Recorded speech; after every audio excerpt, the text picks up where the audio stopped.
Hi friends, మీకు ఈ video నచ్చినట్లయితే లైక్ చేయండి, సబ్స్క్రైబ్ చేయండి. చైత్రని తీసుకొని ఇంటికి వస్తూ ఉంటాడు. ఇంతలో అక్కడున్న ఇంట్లో ఉన్న వాళ్ళందరూ అయితే, నువ్వేం చేస్తున్నావో నీకు అర్థమవుతుందా విక్కీ? నువ్వు ఈ అమ్మాయితో తిరగడం ఏంటి? పద్మావతిని పక్కన పెట్టి అని అడుగుతూ ఉంటాడు వాళ్ళ బాబాయి. ఆ మాటలు వినగానే అక్కడున్న విక్కీ అయితే ఏమీ మాట్లాడకుండా సైలెంట్గా ఉండిపోతాడు.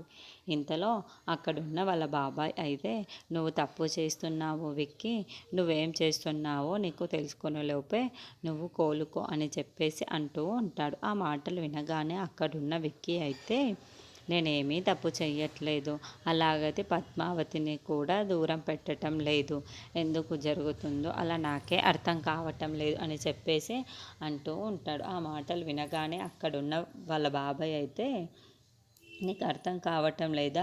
ఏం అర్థం కావటం లేదో మాకు అర్థం కావటం లేదు. ఎందుకంటే ఇంట్లో ఉన్న వాళ్ళందరికీ తెలుస్తుంది నువ్వు పద్మావతిని దూరం పెడుతున్నావు అని ఈ చైత్ర వచ్చిన నుండి. ఇప్పుడు అసలు విషయం ఏంటో చెప్తావా లేదా? ఇక్కడి నుండి నువ్వు కదిలేదే లేదు. కదిలావు అంటే అసలు విషయం ఏంటో చెప్పాలి. ఎందుకు ఈ అమ్మాయిని ఇంత దగ్గరగా తీసుకుంటున్నావు? పద్మావతిని ఈ అమ్మాయి వచ్చి నుండి దూరం పెడుతున్నావు చెప్పు అని మర్యాదగా అని అడుగుతూ ఉంటాడు. ఆ మాటలు వినగానే అక్కడున్న విక్కీ మాత్రం ఏమీ మాట్లాడకుండా సైలెంట్గా ఉండిపోతాడు. ఇంతలో అక్కడున్న వాళ్ళ బాబాయ్ అయితే గట్టిగా గదమాయించి, ఎందుకు విక్కీ ఎంత మౌనంగా ఉండిపోయావు? నువ్వు అస్సలు విషయం చెప్తావా లేదా అని చెప్పేసి గట్టిగా అడుగుతూ ఉంటాడు. ఆ మాటలు వినగానే అక్కడున్న విక్కీ అయితే మౌనంగా ఉండిపోతాడు.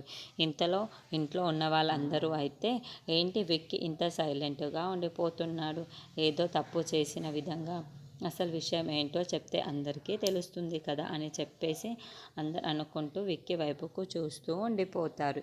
ఇంతలో పద్మావతి పైనుండి కిందికి వచ్చి, మీరేమీ చెప్పనవసరం లేదు విక్రమాదిత్య గారు, మీరు అలాంటి విషయాలు ఏవైనా సీక్రెట్గా ఉంటే ఉంచుకోండి మీ మనసులోనే అని చెప్పేసి అంటూ ఉంటుంది.